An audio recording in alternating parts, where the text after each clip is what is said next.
The message went out on every frequency humanity possessed. One word, broadcast to the Dominion fleet and to every colony world. No. It was the shortest declaration of war in human history. Commander Taiyang received the message on New Busan, humanity's oldest colony world. He stood in the command center of the orbital defense station, watching the display that showed the Dominion fleet repositioning. They were moving toward his world. He had known this would happen. New Busan was the closest colony to Earth, the most developed and the easiest target. He was a career soldier, 45 years old, with a wife and 2 daughters on the surface below. He had evacuated them 3 days ago when the Dominion first arrived. They were on a transport ship heading back to Earth. Safe. That was all that mattered. All ships, this is Commander Taeyang. He broadcast to his fleet. 30 ships, fighters, frigates, and 2 destroyers. Against the Dominion's 300. You all know what's coming. You've all had the chance to evacuate. You chose to stay. I won't lie to you. We're going to die today, but we're going to make them remember us. The Dominion fleet stopped at the edge of the New Busan system. Ambassador Vorlin's face appeared on every screen, in every home, on every ship. People of New Busan, your leaders have made a foolish choice. We do not wish to harm you. Land all ships. Surrender your weapons. We will be merciful. Taeyang smiled without humor. He had studied every record of Dominion conquests they could find. He knew what Dominion mercy looked like: slavery, forced labor, children taken from families to be raised as servants. This is Commander Taeyang of the New Busan Defense Force. We have a message for the Dominion.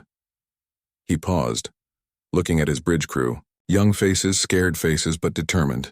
Go to hell. The Dominion response was immediate. One of their ships, a destroyer about 3 times the size of Taeyang's largest vessel, moved toward the nearest moon. It fired a single beam of violet light. The moon, a dead rock that had orbited New Busan for 4 billion years, turned red. Then orange. Then white. Within minutes it was molten slag glowing in the darkness of space. Next we will do this to your colony, Vorlin said. Surrender now, Taeyang gave the order. All ships attack! The battle was over in 2 hours. Humanity's ships were tough and the crews were skilled, but they were outmatched in every way. The Dominion weapons had longer range. Their shields absorbed damage that should have destroyed them, and their ships moved faster than anything human built. But Taeyang's forces fought smart. They used the asteroid field at the system's edge for cover. They coordinated their attacks, focusing fire on single targets. They used suicide runs when nothing else worked. They made the Dominion pay for every meter of space. They destroyed 3 Dominion ships. 3 out of 300. It was a pathetic ratio, but it was 3 more than anyone expected. Taeyang's flagship was the last to fall. His shields were gone, his hull was breached in a dozen places, and half his crew was dead. The bridge was filled with smoke and the smell of burning electronics. Sir, the Dominion is hailing us, his communication officer said, blood running down the side of her face. Put them through. Vorlin appeared on the screen, his silver eyes cold. Surrender, Commander. You have fought well. You need not die. I need not live as your slave either, Taeyang replied. He looked at his surviving crew members. 10 out of 80. They looked back at him, waiting for orders. They were ready to die. They had been ready from the start. Taeyang activated the ship-wide broadcast, knowing it would be heard not just on his vessel but throughout the system, throughout human space. This is Commander Taeyang. To anyone listening, remember this. We stood, we fought. We made them bleed. Make them pay for every drop. He gave his final order. All power to engines. Ram the nearest target. His ship surged forward, burning hard toward a Dominion cruiser. The enemy vessel tried to move, but Taeyang's pilot was the best in the fleet. They struck the cruiser's engineering section at full speed. Both ships exploded in a brilliant flash of light. The Dominion fleet began orbital bombardment of New Busan immediately after. They were methodical, efficient. They turned the capital city into ash first, then the other settlements, then the farms and factories. It took them 6 hours to sterilize the entire surface. 3 million humans died that day. But the evacuation had worked. 80% of the population had escaped. 2.4 million people made it to Earth. They brought with them stories of Commander Taeyang and his 30 ships. Stories of how they held off 300 for 2 hours. Stories of how they made the Dominion bleed. On Earth, Admiral Deho watched the battle from the Black Site Command Center. He watched good soldiers die. He watched a world burn. He felt each death like a knife in his chest. "Sir," Dr. Hyun said quietly, "we need to accelerate the timeline. The Dominion won't wait 30 days now. They'll come straight for Earth." Deho nodded. "How many ships can we build?" "The nanoforges can construct one ship every 30 minutes. But we need pilots. We need crews. We need people willing to volunteer for something that might kill them." Put out the call. The recruitment message went out across all of Earth and the remaining colonies. The government was honest about what they were asking for. Volunteers to pilot experimental ships. Volunteers to interface with technology that had killed people. Volunteers for a mission that would probably end in death. 50,000 people applied within 24 hours. Among them was Lieutenant Sora. She had been stationed on New Busan until 3 days before the attack. She was young, only 26, but she was the highest-scoring pilot in the entire fleet on combat simulations. She had requested reassignment to Earth to be part of whatever resistance was being planned. When she arrived at the black site and saw the ancient alien ship, her breath caught in her throat. When Dr. Hyun explained the neural interface technology, how it would connect a pilot's mind directly to their vessel, Sora did not hesitate. "When can I start?" she asked. Captain Kwan oversaw the pilot training. He was the only person who had survived a full neural interface with the experimental ships. It had cost him his right arm, which was now a cybernetic replacement, and it had left scars on his mind that would never heal. Sometimes he still heard the ship's voice in his dreams. "The neural link is not like flying a normal ship," he explained to the first group of volunteers. "You don't control the ship. You become the ship. You feel every system, every weapon, every piece of hull. When the ship takes damage, you feel pain. When the engines burn, you feel heat. If the ship dies, you might die with it. But you're also faster than any pilot has ever been. You react before you think. You move before you need to. You and your ship become one organism. One weapon, one killing machine." Sora was in the first group to attempt the neural link. She sat in the pilot's seat of one of the new ships. They were sleek, black, and about half the size of a standard fighter. They looked like predators, built for speed and lethality. The technicians attached the neural interface to the base of her skull. "Beginning connection sequence," one of them said. "This is going to hurt." Hurt was not the right word. Pain exploded through Sora's nervous system like fire. She screamed. Every muscle in her body locked up. She could feel the ship, could feel its engines, its weapons, its sensors. It was too much, too fast, too intense. Then suddenly it clicked. The pain faded. The ship was not separate from her anymore. It was her. She could feel the metal hull like her own skin. The engines were her muscles. The weapons were her claws. She smiled despite the tears running down her face. "I can feel everything," she whispered. Captain Kwan nodded. He remembered his first connection. "Now try to move." The ship lifted off the hangar floor smoothly, perfectly. Sora did not use controls. She just thought about moving and the ship moved. She spun, rolled, and accelerated through a series of test maneuvers that would have taken a normal pilot years to master. She did them instinctively. "Excellent," Kwan said. "You're a natural." Over the next 18 days, the black site became a factory of war. The nanoforges ran constantly, building ships from raw materials at impossible speeds. Pilots trained in shifts, learning to interface with the new vessels. Engineers installed the quantum weapons and singularity cores. Every person worked until they collapsed, then woke up and worked again. They built 1,000 ships. Each one was painted black, darker than space itself. Each one was named after someone who died at New Busan. Lieutenant Sora's ship was christened Taiyang's Vengeance. Admiral Deho assembled all the pilots in the main hangar on day 19. He looked at them, these volunteers who had given up everything for a chance to fight. They were the best humanity had. They were also probably doomed. "The Dominion fleet will be here in less than 24 hours, he told them. "They expect to find a broken world, ready to surrender. Instead, they're going to find you, the Black Armada." "Show them what humanity is capable of," the pilots cheered. They knew the odds. They knew most of them would die, but they also knew they were humanity's last hope. The Dominion fleet entered Earth's solar system exactly 24 hours later. 500 ships this time, even more than before. They were not taking chances. The stars above Earth burned cold and distant, but on this day in 2847, something else filled the sky. Ships, hundreds of them. They appeared without warning, dropping out of faster-than-light travel like ghosts materializing from nothing. Admiral Deho stood on the bridge of his flagship, watching the display screens light up with enemy contacts. His hands gripped the railing until his knuckles turned white. How many? He asked his sensor officer. 312, sir. Maybe more. They're still coming.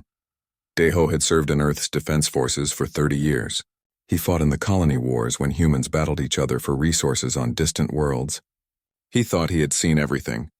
He was wrong. These ships were massive, each one bigger than anything humanity had ever built. Their hulls gleamed with strange metals that seemed to shift colors in the light. The communication channel crackled to life. A voice spoke in perfect English, though the accent was wrong. Alien, people of Earth, we are the Dominion Collective. We speak for 7 elder races who have ruled this galaxy for 10,000 years. You will listen. Chancellor Nari sat in the United Council chamber, surrounded by representatives from every nation on Earth and the 3 colonies. She was a small woman with gray hair and tired eyes. She had spent her entire career trying to keep humanity united. Now she faced something that made human conflicts seem like children's arguments. The alien who appeared on the screens called himself Ambassador Vorlon. His species, the Helixar, looked almost human but wrong. Too tall, too thin, with eyes that had no whites, just solid pools of silver. He smiled, but there was no warmth in it. You are young, Vorlon said. You have only just learned to travel between stars. You have built 3 small colonies. You think this makes you powerful. You are mistaken. He waved his hand and the screen changed. It showed a planet green and blue like Earth. Then the image shifted. Ships appeared in orbit. Lights fell from the sky. When they touched the surface, everything turned to fire. In minutes, the entire planet was burning. In an hour, it was dead, nothing but molten rock. This was the world of the Kelthar, Vorlon continued. They refused to join the Dominion. They believed they could stand alone. They were wrong. 47 species have refused us. 47 species no longer exist. The council chamber was silent. Nobody moved. Nobody breathed. Vorlon's smile grew wider. But we are not monsters. We offer you a choice. Submit to Dominion rule. Give us your faster-than-light technology. Abandon your colonies and return to Earth. Provide 40% of your resources each year. Accept our peacekeepers on your world. Do this and you may live as subjects of the Dominion. And if we refuse? Chancellor Nari asked. Her voice did not shake, though her hands did. Then you will burn, just like the Kelthar. We give you 30 days to decide. The screen went dark. The debate that followed was fierce. Some council members wanted to surrender immediately. We have no choice, they argued. We cannot fight them. Better to live as subjects than die as heroes. Others wanted to fight. If we surrender, we lose everything that makes us human, they said. Our freedom, our dignity, our future. What kind of life is that? Chancellor Nari listened to them all. She was known for her patience, for her ability to find compromise. But how do you compromise with extinction? Admiral Deho attended the council meeting in full uniform. When asked for his military assessment, he gave it honestly. We cannot win a conventional war. Their technology is centuries ahead of ours. One of their ships could destroy our entire fleet. 300 could destroy our world. Then we should surrender, someone said. Deho's jaw tightened. I did not say we should surrender. I said we cannot win a conventional war. After the meeting, Deho traveled to the dark side of Earth's moon. There was a facility there, hidden from sensors and satellites. It had no official name. Everyone just called it the Black Site. Dr. Hyun met him at the entrance. She was younger than Deho, barely 40, but her eyes looked older, tired, haunted. You're here about the Dominion, she said. It was not a question. I need to know what you have, Deho replied. I need to know if we have any chance at all. Hyun led him deep into the facility, through corridors carved from moon rock, past security checkpoints and sealed doors. Finally, they reached a massive chamber. Inside was a ship. But calling it a ship was like calling the ocean a puddle. It was enormous, ancient, and completely alien. Its hull was black, darker than space itself, covered in symbols that hurt to look at. 10 years ago, one of our survey ships found this, Hyun explained. It was drifting in deep space, dead for millions of years. We brought it here in secret. We've been studying it ever since. What is it? We don't know. The species that built it is extinct. But their technology, Hyun's voice trailed off. She touched a control panel and part of the ancient ship's hull became transparent. Inside, Deho could see things that made no sense. Weapons that bent light. Engines that seemed to contain tiny black holes. Systems that looked like they were grown rather than built. We've managed to reverse engineer some of it, Hyun continued. The weapons, the power systems, the neural interface technology. We call it Project Midnight. Can we use it? Daeho asked. Yes, but there's a cost. Hyun showed him test results, casualty reports, psychological evaluations. 3 scientists had died trying to interface with the neural systems. Others had gone insane. The weapons were so powerful they could destroy a planet if used incorrectly. The engines were stable only 90% of the time. If we build ships using this technology, the pilots might die. They might lose their minds. The ships might explode, but Hyun met his eyes. They might also give us a chance. Daeho looked at the ancient vessel. He thought about the Kelthar, burning on their dying world. He thought about Earth, about the billions of people who had no idea their existence hung by a thread. He thought about the choice they all faced, kneel or die. But Admiral Daeho had served in the military for 30 years. He had fought battles against impossible odds. He had seen good soldiers die protecting people they had never met. He knew one thing with absolute certainty. Humanity did not kneel. How long do we have? He asked. 30 days until the Dominion expects an answer. Maybe 40 before they come to take it by force. How long to build a fleet using this technology? With unlimited resources? With no oversight or safety protocols? With volunteers willing to die? Hyun calculated in her head. 20 days. Maybe less. Daeho nodded slowly. Then we had better get started. He returned to Earth and requested an emergency session of the United Council. Chancellor Nari saw the look in his eyes and knew he had found something. Something dangerous. Something desperate. Something that might give them a chance. The vote was close. Many wanted to surrender, to live even as subjects. But in the end, by a margin of just 5 votes, the council made their decision. They would send a response to the Dominion. A single word, no. The Dominion fleet moved slowly through Earth's solar system, confident and unhurried. They had done this before. They would do it again. 500 warships against one primitive world. The outcome was certain. Admiral Daeho watched them come. His conventional forces, what remained of Earth's defense fleet, retreated behind the moon. It looked like surrender. It looked like fear. That was exactly what he wanted the Dominion to think. Ambassador Vorlin broadcast to Earth from his flagship. People of Earth, you have made us destroy New Busan. You have made us kill 3 million of your own kind. This did not have to happen. But it is not too late. Send your leaders to my ship. Let them formally surrender. We will show mercy to those who submit with grace. Chancellor Nari sat in her office watching the broadcast. She was not a soldier. She was a diplomat, a peacemaker. She had spent her career trying to avoid war. Now she would end her career by walking into one. Admiral Daeho stood beside her. You don't have to do this, he said. Let me send someone else. Nari shook her head. No, I am the leader of the United Council. This is my responsibility. She smiled sadly. Besides, we both know what needs to happen. Dr. Hyun has given me the device. I know how to use it. Daeho wanted to argue, but he knew Nari was right. The plan required someone on the Dominion flagship. Someone the enemy would not suspect. Someone willing to die. Make them burn, Admiral, Nari said. Make them regret ever coming to our world. I will, Daeho promised. Chancellor Nari and 12 other council members boarded a shuttle and flew to the Dominion flagship. It was massive, easily 2 kilometers long, covered in weapons and armor. The shuttle looked like an insect next to it. The Dominion welcomed them aboard with ceremony. They wanted to humiliate humanity's leaders in front of the whole galaxy. Ambassador Vorlin had set up broadcast equipment in the main hangar.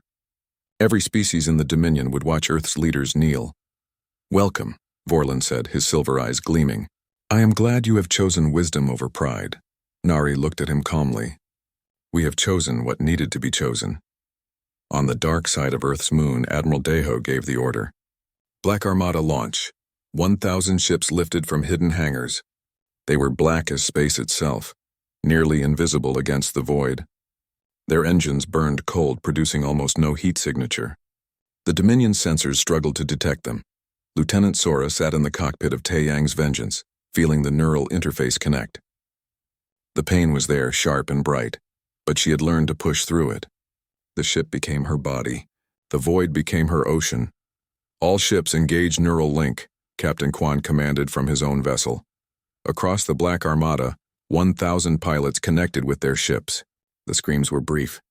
They had practiced this. They knew the pain would pass. And it did, replaced by something else. Power, connection, unity. The Black Armada moved as one, accelerating toward the Dominion fleet. They stayed dark, engines at minimal power, coasting through space like ghosts. The enemy still had not detected them. Aboard the Dominion flagship, Vorlon was enjoying the ceremony. He made Nari and the other council members stand in a line while he explained the terms of surrender. The galaxy watched. This was the lesson. This was what happened to species who defied the Dominion. "You will kneel," Vorlon commanded. Nari looked at the device hidden in her sleeve, a small metal sphere no bigger than a marble. Dr. Hyun had called it a singularity bomb, a miniature black hole compressed and contained. When activated, it would expand and consume everything within a kilometer. "No," Nari said quietly. "Humanity does not kneel." She pressed the button. At the same moment, the Black Armada opened fire. 1,000 ships, 1,000 quantum weapons firing as one. The weapons did not travel through space like normal projectiles. They bypassed it, using quantum entanglement to strike their targets directly. 50 Dominion ships exploded in the first salvo. Just exploded from the inside out, their cores torn apart by weapons they never saw coming. Vorlon's flagship shook. Alarms blared. "What is happening?" he shouted, then Nari's device activated. The singularity expanded, reality tearing itself apart. The flagship's hull crumpled like paper. Systems failed. Bulkheads collapsed. Vorlon had just enough time to realize he had been tricked before the black hole consumed him, and 10,000 Dominion soldiers. "Target destroyed," Sora reported. Watching the enemy flagship collapse into nothing, she felt no joy, only grim satisfaction. Chancellor Nari was dead, but she had taken a massive enemy vessel with her. The Dominion fleet panicked. They had not expected resistance. They certainly had not expected this. Their sensors finally detected the Black Armada, but by then it was too late. The human ships were among them, moving with impossible speed and precision. Captain Kwan coordinated the attack. His neural link allowed him to process information faster than any computer. He saw the battlefield in his mind. All 500 enemy ships, all 1,000 friendly ships, and he knew exactly where each one needed to be. Alpha Wing, target the carriers. Beta Wing, take out their command ships. Gamma Wing, flank right and hit their escorts. The Black Armada moved like a school of fish, each ship perfectly synchronized with the others. Zora dove through a gap between two Dominion destroyers, her weapons tearing into their unshielded sides. She felt the impacts through the neural link, felt her ship's hull heat up from enemy fire, felt the engine strain as she accelerated beyond safety limits. It was glorious. The Dominion tried to fight back. Their weapons were powerful, their shields were strong, but they could not hit what they could not see. The Black Armada ships were too fast, too agile. The neural-linked pilots moved before the enemy could target them, dodging fire that should have been impossible to avoid. Lieutenant Sora found herself in the middle of a swarm of enemy fighters. There were 20 of them, all trying to box her in. In a normal ship, she would have been dead. But Taeyang's Vengeance was not a normal ship, and she was not a normal pilot. She felt the enemy positions through her ship's sensors.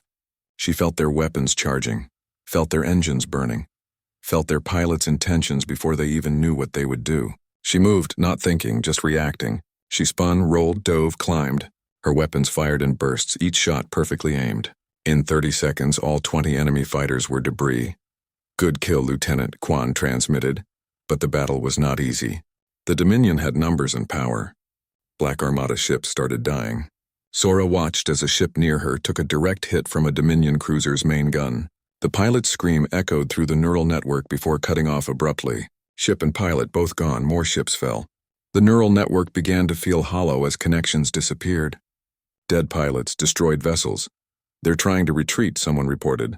Admiral Deho, watching from the command center, made a decision that would define humanity's future. Let none escape. If we let them go, they will come back with more. End this now. The Black Armada pursued.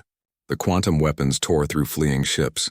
The singularity cores, pushed beyond their safety limits, created small tears in space that swallowed enemy vessels whole. It was not a battle anymore. It was an execution. Sora felt sick. She was not a murderer. She was a soldier. but the line between the two was blurring. She targeted another fleeing ship, watched it die, moved to the next. Again and again. Her kill count climbed. 20 ships, 30, 40.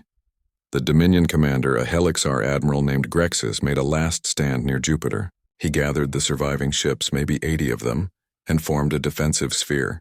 "We die with honor," he broadcast to his fleet. Captain Quan led the assault personally. His ship, Final Dawn, burned hard toward the enemy formation. The rest of the Black Armada followed. They hit the sphere from all sides at once, overwhelming the defenses through sheer coordination. Grexus's flagship was the last to fall. He transmitted a final message before his ship exploded. "Tell the Dominion. Tell them humans are not prey. They are predators." 3 hours after it began, the battle was over. 500 Dominion ships were destroyed. Not one escaped. The Black Armada had lost 147 vessels and their pilots. The cost was high, but the victory was absolute. Lieutenant Sora disconnected from the neural link and immediately vomited. The transition back to her own body was always violent, but this time it was worse. She could still feel the deaths, still feel the ships she had destroyed, still feel the pilots who had died beside her. Captain Quan found her in the hangar, sitting on the floor with her back against her ship. "First major battle is always the hardest," he said. "I killed so many," Sora whispered. "You saved billions. Remember that. We all did what was necessary." Admiral Deho addressed the Black Armada pilots from the command center. "You have done the impossible.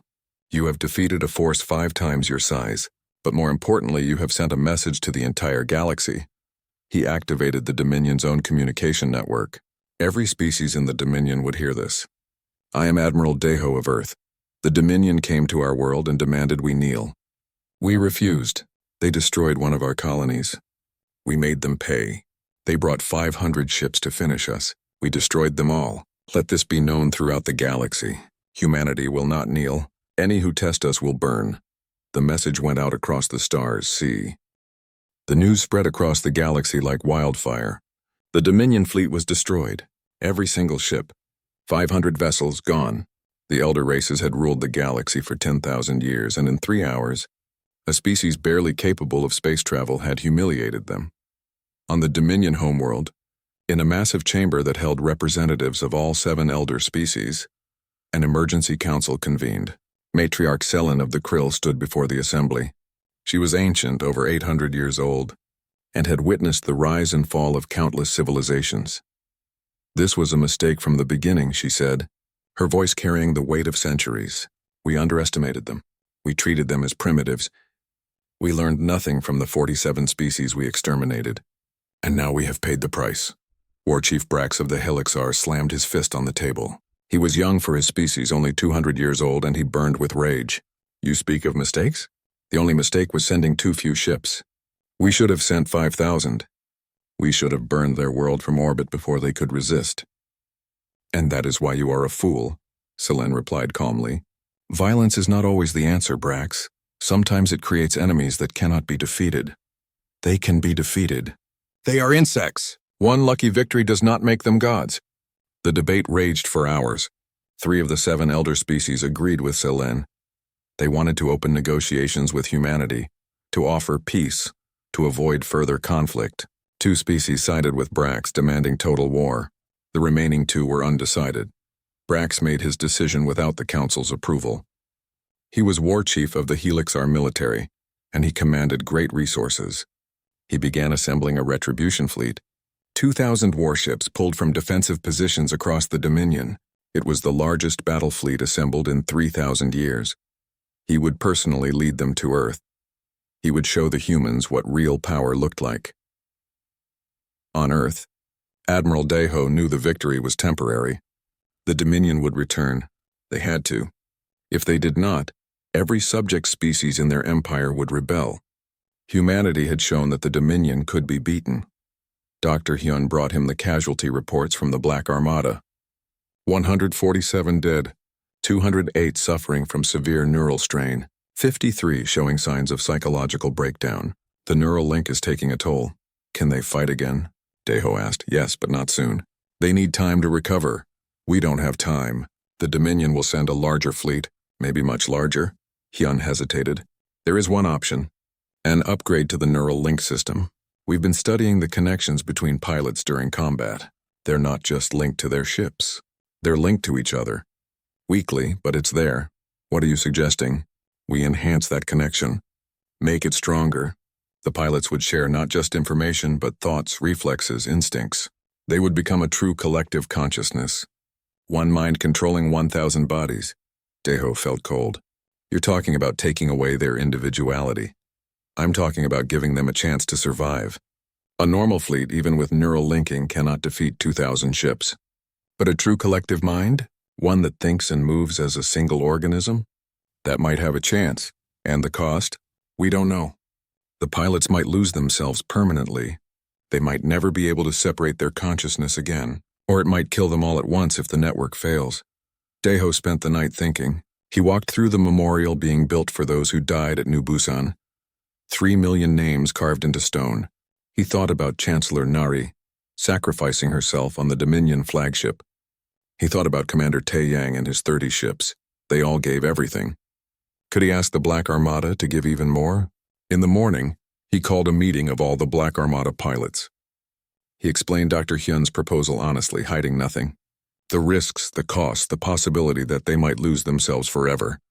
I cannot order you to do this, he said. This has to be your choice, Lieutenant Sora stood. Admiral, with respect, we already made our choice when we volunteered for the neural link. We knew we were giving up part of our humanity.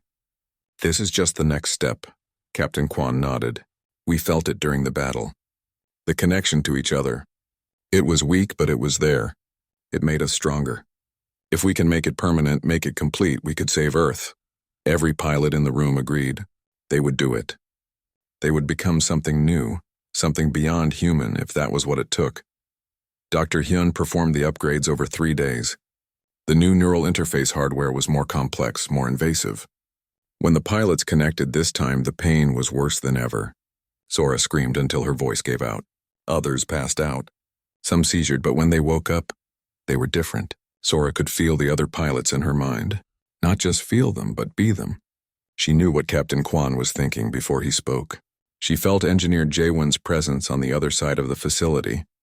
She was still herself, but she was also part of something larger. They called themselves the Unity. 23 days after the first battle, Dominion sensors detected the new fleet. 2,000 ships, just as predicted. War Chief Brax led them personally. He broadcast to Earth before even entering the solar system. People of Earth, you destroyed one fleet, congratulations. Now face a fleet 4 times that size. I give you no ultimatum. I offer no surrender. You will burn. Admiral Deho watched the approaching fleet, 2,000 against 1,000. The conventional odds were still terrible, but the Black Armada was no longer conventional.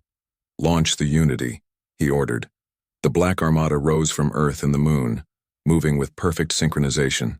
They did not fly in formation like normal ships. They moved like a single creature, like a school of fish or a flock of birds. Every movement was coordinated, every ship perfectly placed. Lieutenant Sora was herself and not herself. She was one pilot in one ship, but she was also 1,000 pilots in 1,000 ships. When she thought, they all thought. When she moved, they all moved. The Unity was one mind, one will, one weapon. War Chief Brax saw them coming and laughed. 1,000 against 2,000? They are still outnumbered. They learned nothing. He learned differently very quickly. The Unity did not fight like the Black Armada had before. They did not need to coordinate or communicate. They just knew. When one ship dodged, the others created openings. When one ship attacked, the others provided cover. They moved like water, flowing around obstacles, striking from impossible angles. The quantum weapons fired in perfect sequence, each shot timed to overwhelm a single target. Dominion ships exploded one after another, unable to defend against attacks coming from all directions at once. Brax tried every tactic he knew. He split his fleet to divide the enemy forces. The Unity simply split as well, each group still perfectly coordinated. He concentrated his firepower on single targets. The Unity dodged as if they could see the future because with 1,000 minds processing information, they essentially could. What are they? Brax whispered, watching his fleet die around him. Dr. Hyun had given the Unity one more weapon. The Singularity Cascade. By detonating multiple singularity cores in a specific pattern, They could tear apart space-time itself. It was dangerous, potentially catastrophic, but the Unity knew exactly how to use it. 50 ships positioned themselves in a geometric pattern around a cluster of Dominion vessels. Their pilots felt no fear, only purpose. They were part of the Unity, and the Unity would survive even if they did not. Execute Cascade, the Unity thought as one. The 50 ships detonated their cores simultaneously. Space itself screamed. A massive tear opened, swallowing 200 Dominion ships in an instant. The tear sealed itself after 3 seconds, leaving nothing behind. The 50 Black Armada ships were gone too, but the Unity barely noticed. They were still 950. They were still one mind. War Chief Brax realized he was going to die. His fleet was being systematically destroyed. Over half his ships were gone, and the humans had lost only 100. It was impossible. It was unthinkable. In desperation, he gave an order that would haunt Dominion history. All ships set course for Earth, maximum speed. If I cannot defeat them, I will destroy their world. His flagship was the largest ship in the Dominion fleet, a dreadnought 5 kilometers long. It accelerated toward Earth, ignoring everything else. If he could ram the planet at full speed, the impact would be catastrophic. Billions would die. The Unity saw what he was doing. They calculated trajectories, speeds, intercept times. They knew they could not stop the dreadnought's momentum with conventional weapons. Captain Kwan's ship, Final Dawn, moved to intercept. But the Unity knew it was not enough. One ship could not stop a dreadnought. But 50 ships detonating their singularity cores at once could create a black hole large enough to consume it. The Unity chose 50 pilots. They did not volunteer. There was no time. The Unity simply chose them, and they went willingly because they were the Unity, and the Unity had decided. Lieutenant Sora was one of the 50. She felt the decision and accepted it. She had always known she would die protecting Earth. She accelerated toward the dreadnought, feeling the other 49 ships matching her trajectory. For humanity, the Unity thought. For humanity, Sora whispered. The 50 ships formed a sphere around the dreadnought and detonated. The black hole that formed was mass 6 months past. The galaxy held its breath, waiting to see what would happen next. The Dominion Collective, undefeated for 10,000 years, had lost 3 fleets to a single world. The elder races were in chaos. On Earth, things had changed.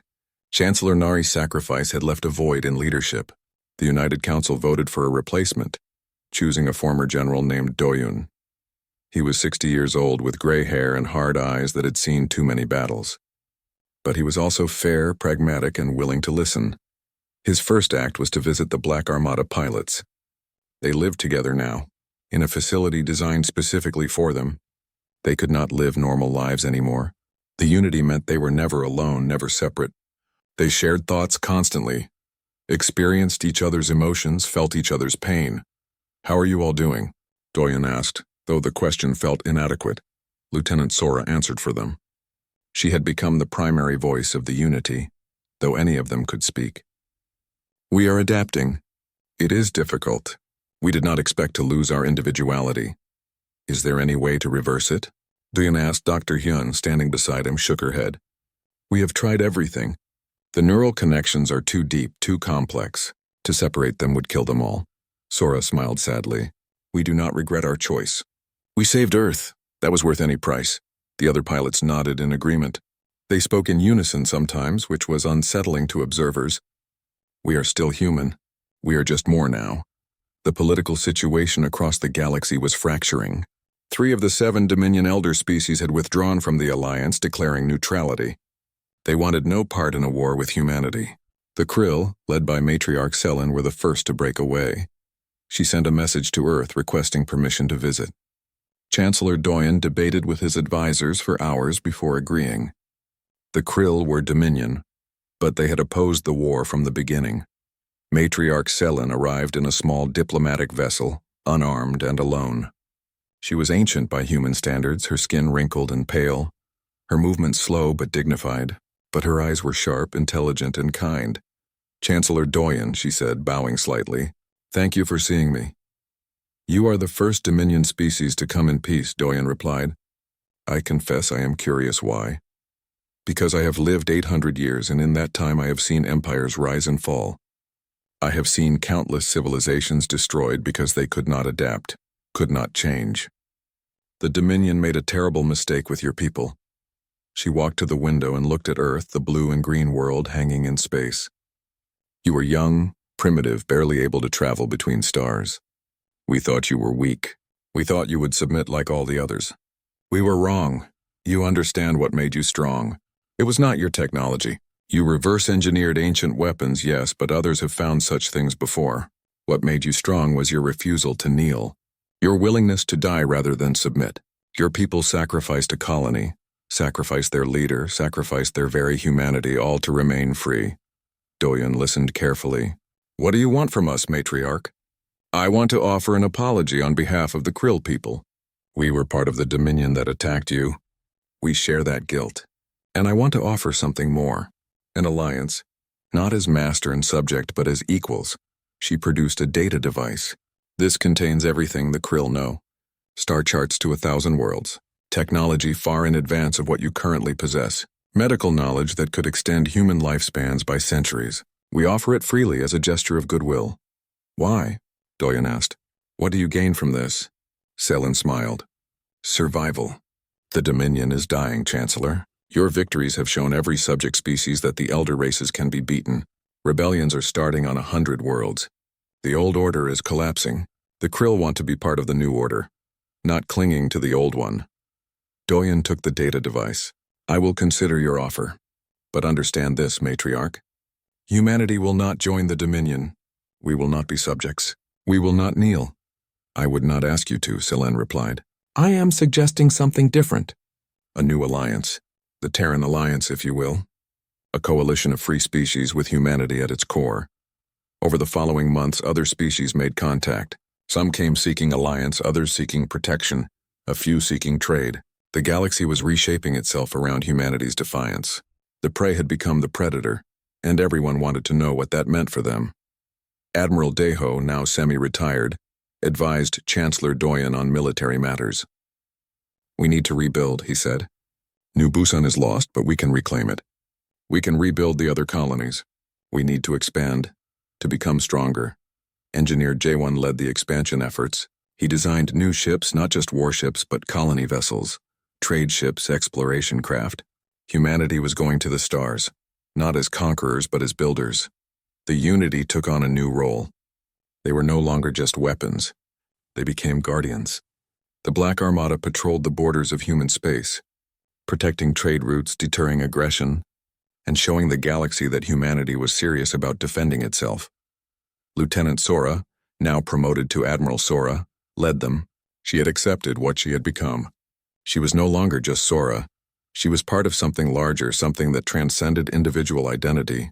The Unity thought with 900 minds, saw with 900 sets of eyes, fought with 900 bodies. They were the most effective military force in the galaxy. But not everyone in the Dominion accepted the new reality. Two of the elder species, the Helixar and the Vex, refused to make peace. They saw humanity as an existential threat. They began planning one final assault, gathering their remaining forces for a desperate attack. The Dominion remnants managed to assemble 700 warships. It was less than before, but still significant. They approached human space with the intention of destroying Earth once and for all. The Unity detected them weeks before they arrived. 900 minds working together processed sensor data faster than any computer. They knew the enemy was coming. They knew the enemy's numbers. And they knew exactly how to respond. Chancellor Doyen called an emergency meeting. They are coming again. 700 ships. Do we have the strength to stop them? Admiral Sora spoke for the Unity. Yes, but we propose something different. Not destruction, humiliation, she explained the plan. The Black Armada would meet the Dominion fleet, but they would not destroy it. Instead, they would disable it. Strip the ships of weapons and engines, leave them drifting in space, helpless. Then they would tow them to Earth orbit and display them as a warning. You want to capture 700 ships? Doyen asked, incredulous. The Unity can do it, Sora replied with absolute confidence, and they did. When the Dominion fleet arrived, the Unity was waiting. The battle was not a battle at all. It was a demonstration. The Black Armada moved through the enemy fleet like surgeons, disabling systems with precision strikes, targeting engines and weapon arrays but leaving life support intact. The Dominion crews watched in horror as their ships were systematically taken apart while they could do nothing to stop it. In 4 hours, 700 warships were floating in space powerless. The Unity towed them to Earth. They arranged them in orbit, a ring of defeated vessels surrounding the planet. The message was clear to every species in the galaxy. This is what happens to those who threaten humanity. The captured crews were returned to their homeworlds unharmed. Doyen wanted to show that humanity was not cruel, just strong. We do not want to be feared as tyrants, he told his council. We want to be respected as defenders of freedom. The last of the Dominion military forces surrendered after that. The Helixar and Vex governments fell to internal rebellions. The old order was truly dead. Matriarch Selene returned to Earth to formalize the Terran Alliance. 20 species joined in the first year. They were small civilizations, former subjects of the Dominion, eager for protection and freedom. On the Moon, near the Black Site, humanity built a memorial. It was a massive structure visible from Earth, made from the salvaged hull of the first Black Armada ship. Every name of those who died was carved into the metal. Commander Taeyang and his 30 ships, Chancellor Nari and the council members, Captain Quan and the 50 pilots who died stopping War Chief Brax, the 3 million civilians of New Busan. The memorial bore a simple inscription. They tried to make us kneel.